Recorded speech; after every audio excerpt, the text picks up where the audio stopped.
আজ নিম পাতার ৯টি গুণ নিয়ে আলোচনা করব। নিম পাতায় রয়েছে অ্যান্টিফ্যাঙ্গাল, অ্যান্টিব্যাকটেরিয়াল এবং অ্যান্টি ইনফ্ল্যামেটরি উপাদান, যা শরীরে দারুণভাবে কাজ করে। ১. ৭টি নিম পাতা একটি গোলমরিচের সঙ্গে সকালে চিবিয়ে খেলে ডায়াবেটিস কন্ট্রোল হয়। ২. ৭টি নিম পাতা আদা দিয়ে চিবিয়ে খেলে পায়খানা ক্লিয়ার হয়। ৩.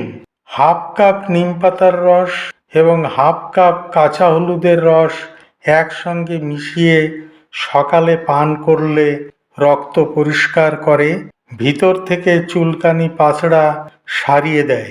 ৪.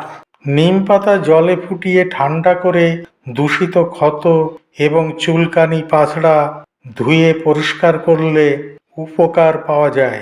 ৫. নিম পাতা জলে ফুটিয়ে ঠান্ডা করে কুলিকুচি করলে দাঁতের গোড়া ফোলা, ব্যথা সেরে যায়। ৬. পেটের কৃমি নাশ করতে নিম পাতার রস কাঁচা হলুদের সঙ্গে খেতে হবে। ৭. নিম পাতার রস কয়েকদিন বাসি পেটে খেলে উচ্চ রক্তচাপ নিয়ন্ত্রণে আসবে। ৮. নিম পাতার রসের সঙ্গে মধু মিশিয়ে খেলে জন্ডিস সেরে যায়। ৯. নিম গাছের হাওয়া বাতাসের জীবাণু মেরে ফেলে, এর ফলে শরীর ভালো থাকে।